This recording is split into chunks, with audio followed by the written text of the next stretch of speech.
சிறு பிள்ளைகள் கண்டிப்பாக வசனம் சொல்கிறதுக்கு ஒரு 20 நிமிஷம் அதை ஒதுக்கிடணும். ஏன்னா அந்த பிள்ளைகள் ஆண்டோடைய வார்த்தையை நான் உபாகம் 6:7 சொல்லுது, நீ நடக்கிறப்போ, உட்கார்ந்துருக்கிறப்போ, படுக்கிறப்போ. நீதிமொழிகள் 22:6 சொல்லுது, பிள்ளையை நடக்க வேண்டிய வழியில் சரியாக நடத்துன்னு சொல்கிறார்.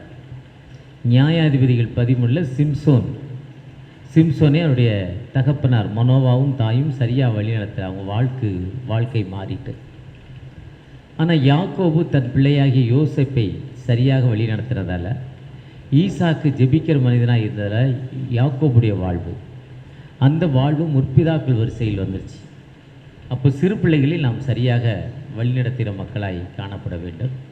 அதனால் திருச்சபையில் நான் ஆயற்று கூட பேசியிருந்தேன்.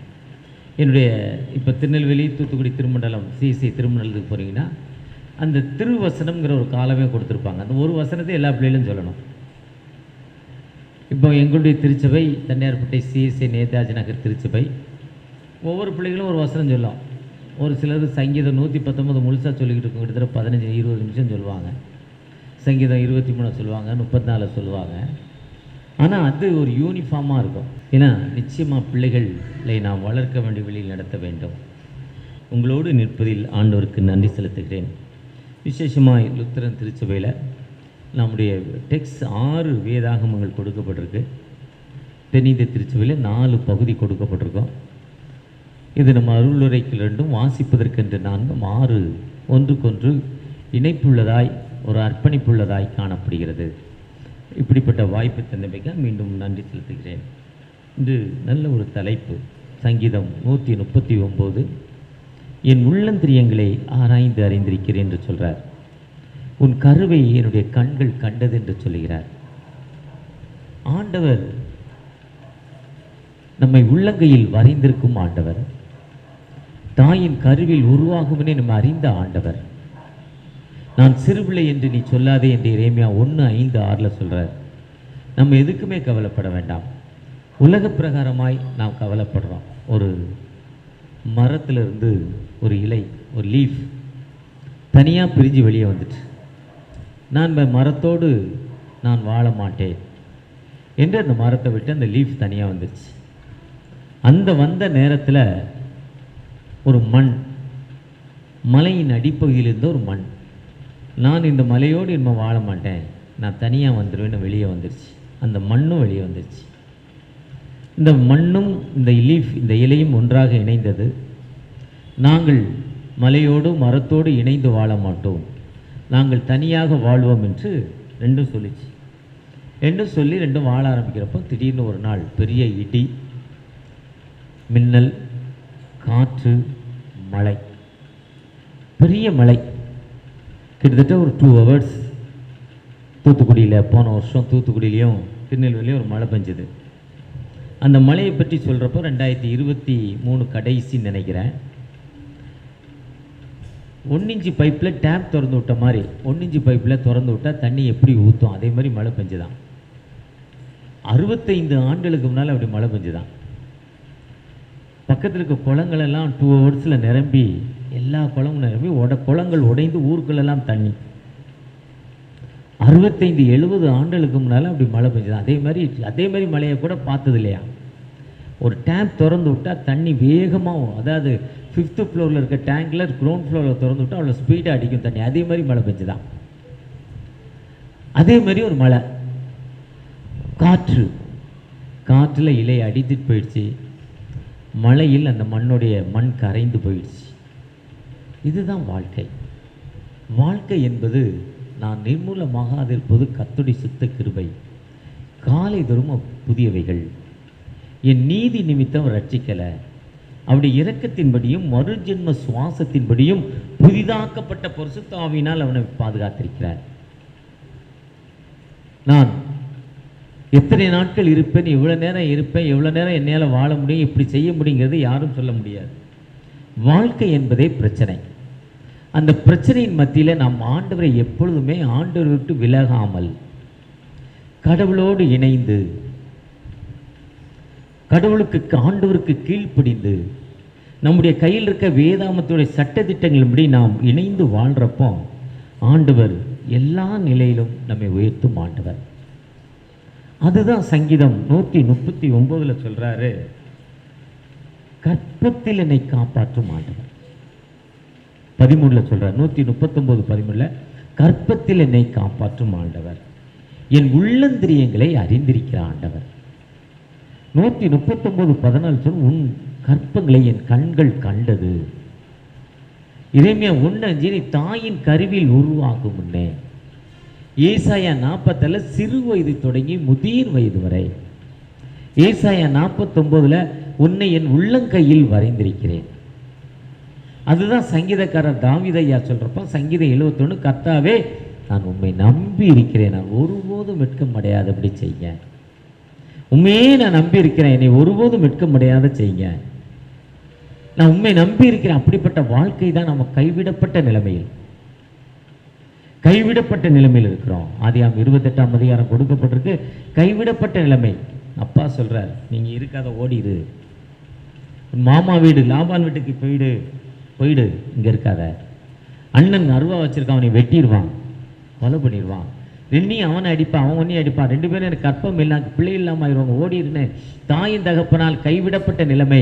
உலகம் அவனை விரட்டுகிறது, பெற்றோர்கள் அவனை விரட்டுகிறார்கள். கைவிடப்பட்ட நிலைமை. கைவிடப்பட்ட நிலைமையில தான் அந்த 28ஆம் அதிகாரத்துல நம்ம 10ஆம் வசனம் வாசிக்கிறோம். பொழுது சாகிற பொழுது, அஸ்தமிக்கிற பொழுது, இருட்டிருச்சு, சூரியன் சன்லைட் இல்லை, இருட்டி விட்டது, அமாவாசை இருட்டு. அப்போ அந்த இடத்துல படுக்கிறப்போ ஆண்டவர் ஒரு ஏணி, ஒரு எக்ஸலேட்டர் வைக்கிறாங்க.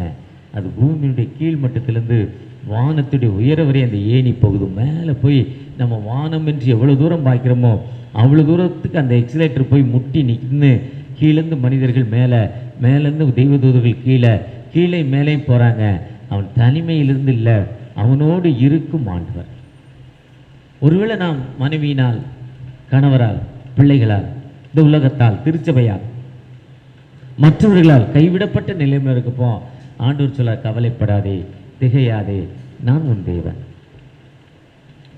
அதுதான் யோவான் 14:1 சொல்ல, உங்கள் இதயம் கலங்காது இருப்பதாக. நம்ம ஏன் கலங்கணும்? இயேசு கிறிஸ்து மாத்தாளை பார்த்து, உலக பிரகாரமான கவலை உன்னை விரட்டுது. லூக்கா 10ஆம் அதிகாரம் 41ஆம் வசனம் சொல்றார், மார்த்தாள் நீ கவலைப்படுறதால உனக்கு என்ன? கவலைப்படாத. சங்கீதம் 55:22, கர்த்தர் மேல் பாரத்தை வச்சிரு. பிலிப்பியர் 4ஆம் அதிகாரம் 1:4-6 சொல்றாரு, நீங்கள் ஒன்றுக்கும் கவலைப்பட, do not worry about, ஒன்றுக்கும் கவலைப்படாதீங்க. 1 பேதுரு 4:7 சொல்றார், நீங்கள் அவர் உங்களை விசாரிக்கிறவர்னபடியால், அவர் உங்களை விசாரிக்கிறவனபடியால். அதான் கொலோசியர் 4ஆம் அதிகாரம் 2ஆம் வசனம் சொல்றார், இடைவிடாமல் ஜெபம் பண்ணுங்க, கண்டினியூ டு த பிரேயர். இடைவிடாமல் ஜெபம் பண்ணுங்க, எப்பொழுதும் ஜெபத்தில் தரித்திருங்க. சங்கீதம் 42:5, 43:5 சொல்றார், என் ஆத்துமாவே நீ ஏன் கலங்குகிறாய்? நீ ஏன் கலங்குற?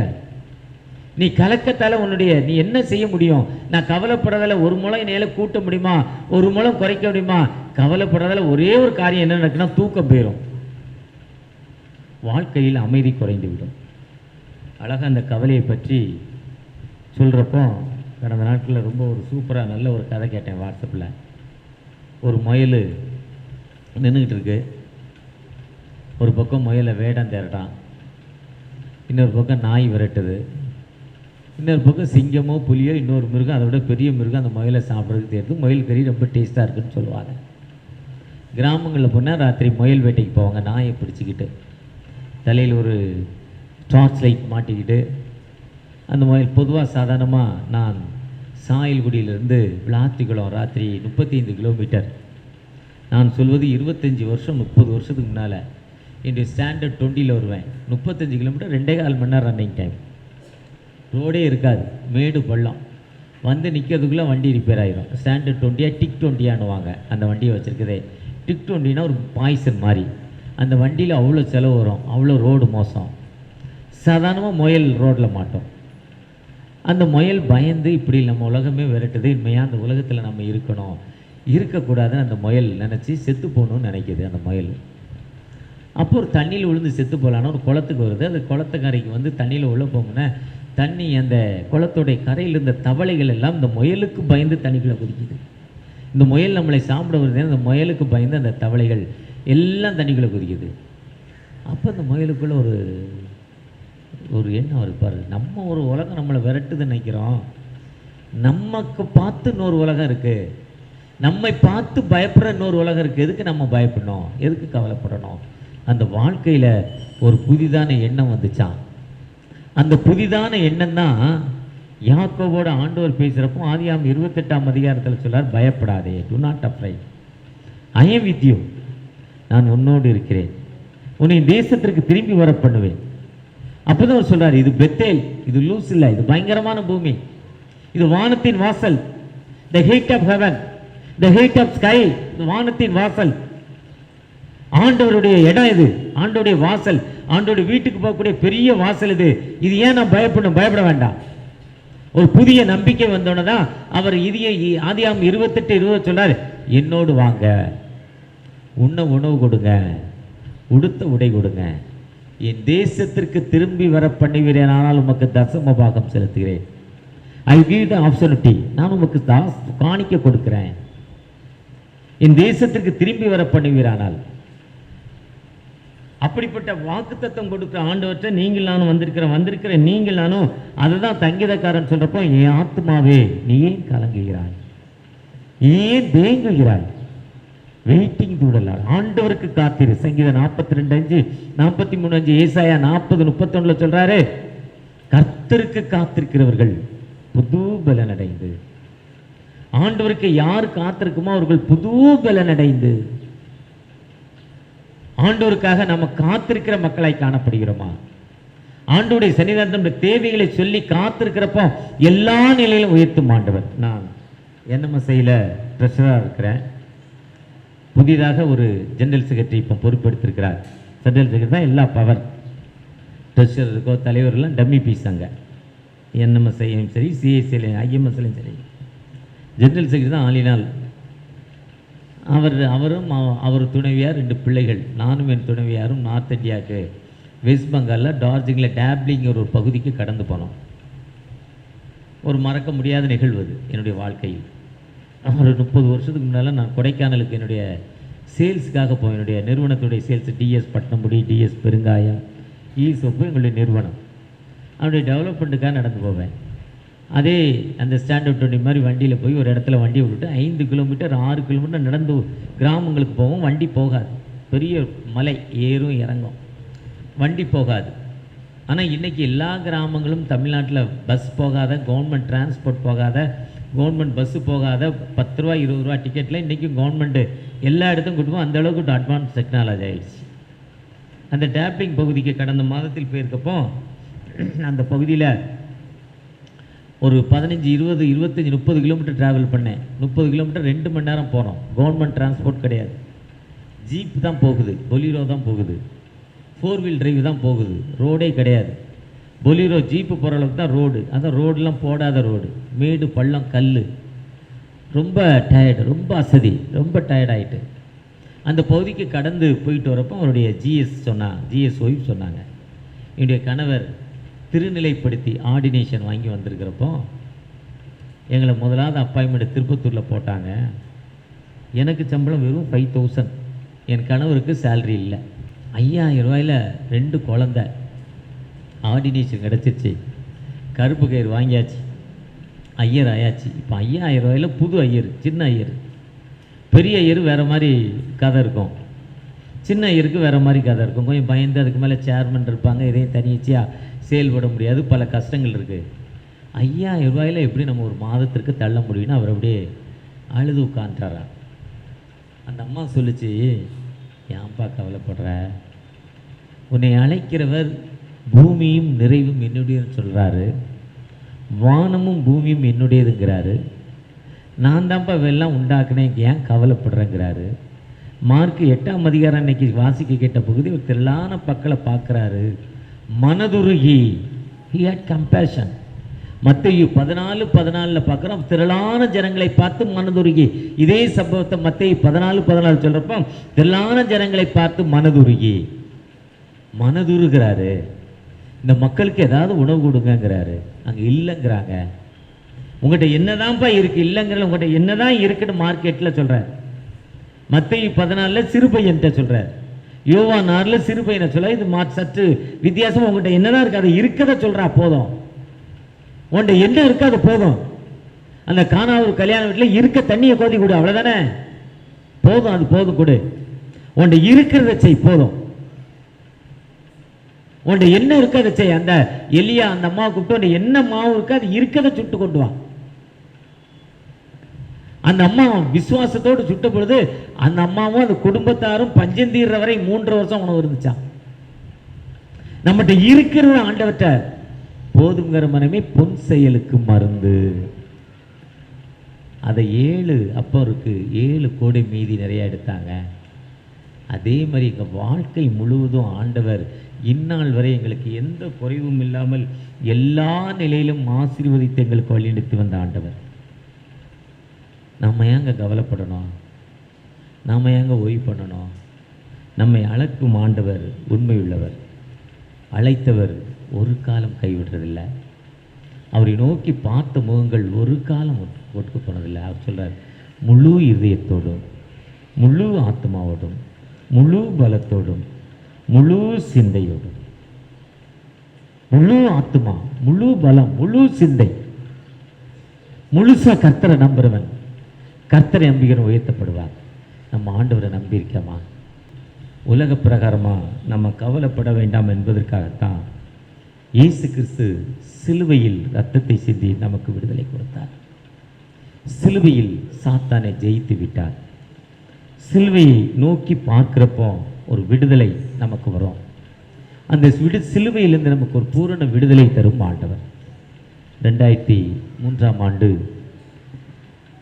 ஈராக் அமெரிக்கா ஈரான் ஈராக் சண்டையில் அமெரிக்கா தலையிட்டு மார்ச் மாதம் சதாம் ஹுசேனுடைய உயிர் பறிக்கப்பட்டது. அப்போ சொல்கிறாங்க, சதாம் ஹுசேனுங்கிற ஒரு கொடியன் இறந்து விட்டதால் எங்களுக்கு விடுதலை, எங்களுடைய தேசம் விடுதலை அடைந்ததுன்னு சொன்னாங்க. சொல்லி அந்த மக்கள் ரொம்ப சந்தோஷப்பட்டாங்களாம். ஆனால் உண்மையான விடுதலை கிடைச்சதா? கிடைக்கும். இதே தான் சிலுவை. சிலுவையில் இயேசு சாத்தானின் தலையை நசுக்கி விட்டார். விடுதலை கிடைக்குதுன்னா நிறைய பேர் இயேசுவை ஏற்றுக்கொள்கிறப்போ வியாதி நீங்குது, கஷ்டம் போகுது, அமைதி வருதுன்னு வர்றாங்க. ஒரு வியாதி நீங்கினோன்னே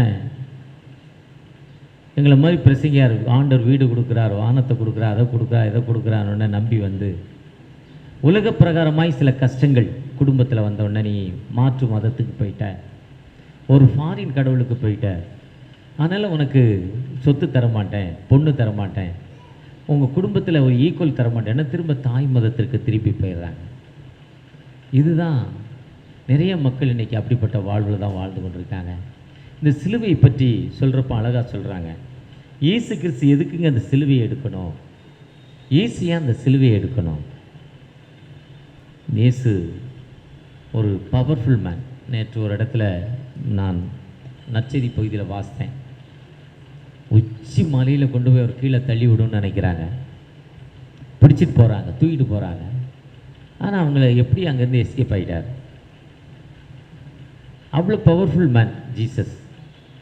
மரித்தவனை உயிரோடு எழுப்புகிறார், காற்றையும் கடலையும் அதட்டுகிறார், தண்ணீர் மேல் நடக்கிறார். இவரை நம்பினா நமக்கு ஒரு பெரிய விடுதலை, பெரிய வாழ்வு நிறைய பேர் நினச்சிட்டு வந்துட்டாங்க. ஆனால் இவர் ராஜாவாயிடுவான்னு நினைக்கிறாங்க. ராஜாவாய் நம்பி போனால் பெரிய வாழ்வு. இன்றைக்கி தென்னிந்திய திருச்சபை சென்னை பேராயத்தில் ரெவரண்ட் பாலையா இன்னைக்கு பிஷப்பாக பதவியேற்கிறார். ஒரு 10,000 பேர் கூடுவாங்க இன்றைக்கி, குறைஞ்சது 5,000 பேருக்கு பிரியாணி இருக்குது. 10,000 பேர் அவரை பார்க்க நினைப்பேன். இப்போ நான் கூட போவேன். ஏதாவது ஒரு ஆப்ஷன், ஏதாவது ஒரு டைரக்டர் கொடுப்பாரு, ஏதாவது ஒன்று செய்வார். உலகப்பிரகமாக ஒரு வசதி கிடைக்கும், உலகப்பிரகமாக ஆசீர்வாதம் கிடைக்கும்னு திரள் கூட்டம். அபிஷேக ஆராதனை முடிந்த பார்த்தீங்கன்னா பெரிய கூட்டம். அவருக்கு யார் வந்திருக்காங்கன்னே தெரியும், அந்தளவுக்கு கூட்டம் போய் விழுவாங்க. காரணம், எப்படியாவது பார்த்து ஏதாவது ஒரு வேலை வாங்கிடணும், ஒரு இது வாங்கினோம், அது வாங்கினோம். இதுதான் உலகம். அப்படித்தான் ஜீசஸ்ட ஏதாவது உலக பிரகாரமாக கிடைச்சிரும் நிறைய பேர் ஓடணும். ஆனால் இயேசு ராஜாவாயிடுவார், நமக்கு கிடைச்சிரும், கிடைச்சான். அவர் பார்த்தீங்கன்னா டக்குன்னு சிலுவையில் போய் தொங்கிட்டார். அதுதான் பேதுரு சொன்னார், யோ வேணாயா, போவாதையா, உன்னை நம்பி போட்டெல்லாம் விட்டுட்டு வந்தேங்கிறப்போ மத்தேயு 16 அப்பாலே போ சாத்தானேங்கிறார், தள்ளி போடா டெவில்ங்கிறார். பேதுருவை பார்த்து டெவில்ங்கிறார், போடாங்கிறார். கிறிஸ்தவம் என்பதே அனுதினமும் தன் சிலுவையை எடுத்துக்கொண்டு நடப்பது, பாடுகளின் மத்தியில் போவது, வேதனைகளின் மத்தியில் போவது, அதுதான் கிறிஸ்தவம். அதுதான் மத்தேயு 3ஆம் அதிகாரத்தில் சொல்கிறப்போ மனம் திரும்புங்கள், எசேக்கியேல் 10 மனம் திரும்புங்கள் அப்பொழுது பிழைப்பீர்கள். துன்மார்க்கன் தன் துன்மார்க்கத்தையும் அக்கிரமக்காரன் தன்னைவிகளை விட்டு கர்த்தரிடத்தில் திரும்ப கடவன். ஏசாயா 55:7. மனம் திரும்ப வேண்டும் உன் துர்க்குணத்தை விட்டு. அதுதான் வாசிக்க கேட்ட 1 கொரிந்தியர் 6ஆம் அதிகாரத்தில் சொல்றப்போ, நீ மனம் திரும்பு, பரலோக ராஜ்யத்துக்கு விரோதமாய் மனம் திரும்பு. அந்த சிலுவையில் 2வது கல்வன், ஐயா நீ நானே யாரா, ஒரு கொலைகாரன், ஒரு கொள்ளைக்காரன், நல்லவல்ல, திருடன். அவரோ நீதிமான். தன்னை நினைத்து அவரை நோக்கி பார்த்த பொழுது அவருக்கு ஒரு விடுதலை. அதுதான் 1 கொரிந்தியர் 6ஆம் அதிகாரத்தில் சொல்றப்போ 9ஆம் வசனத்தில், அநியாயக்கார தேவனுடைய ராஜ்யத்தில் சுதந்திரம் அடைவதில்லை என்று அறியீர்களா.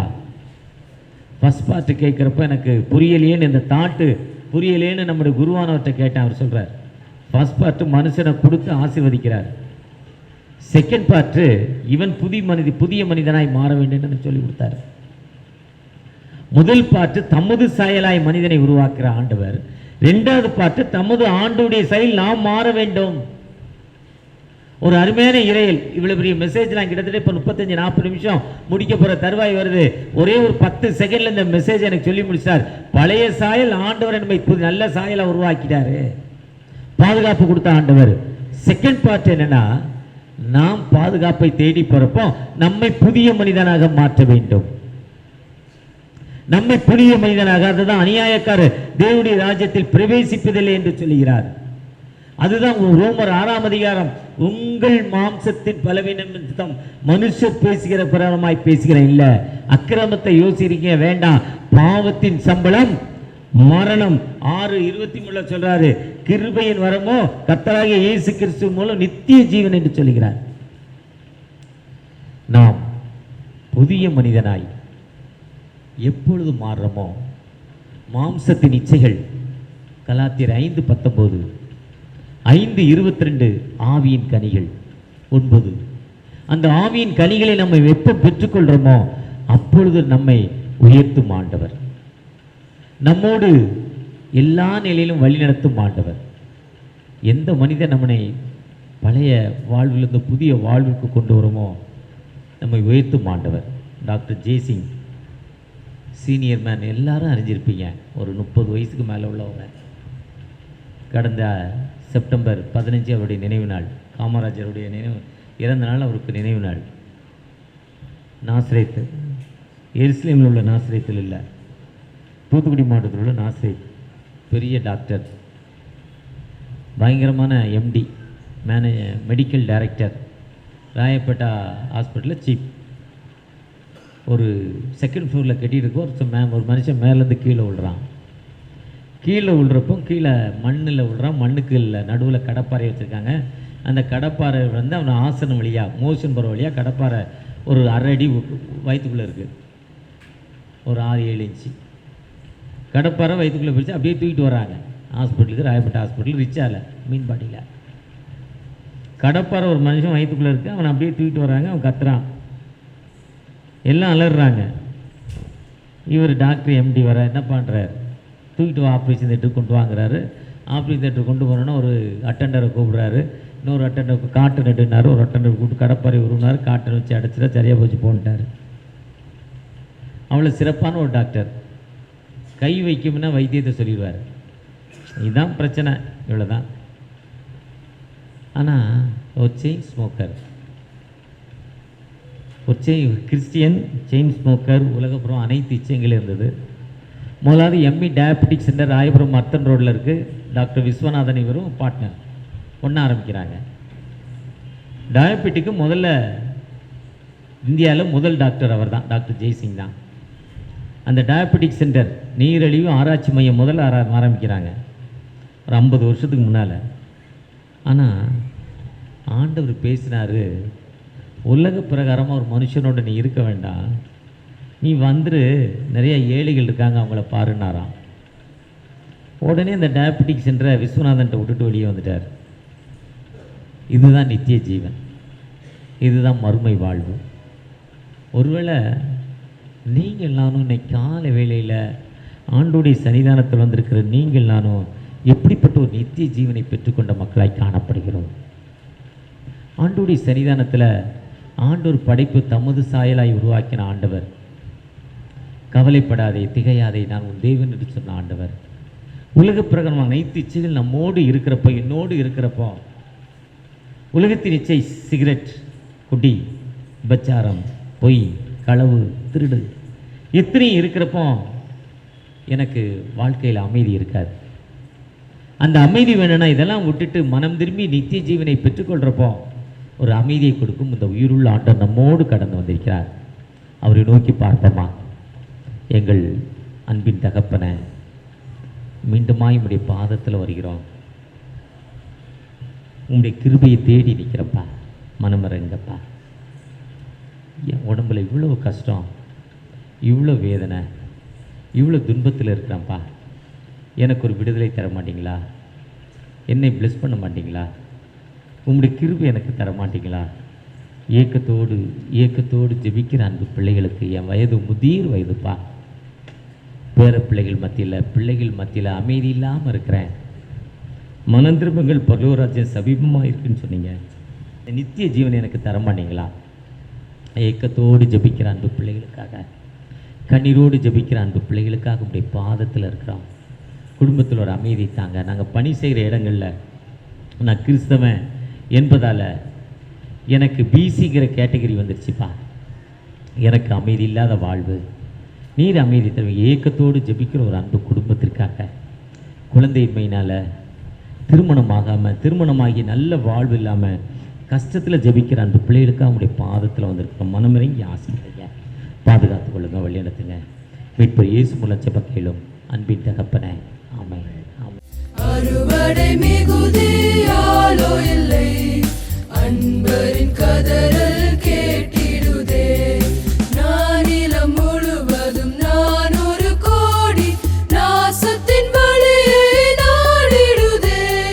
இயேசுவின் அன்பு என்னையும் நெருக்க எழும்பிடுவோம் நாம் வாலிபரே.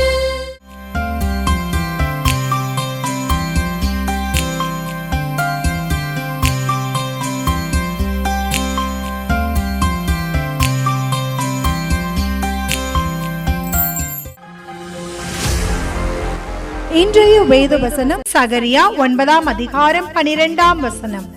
இரட்டிப்பான நன்மையை தருவேன், இன்றைக்கே தருவேன். ஆமென். Today's Bible verse, Zechariah chapter 9 verse 12. Even today I declare that I will restore double to you. Amen.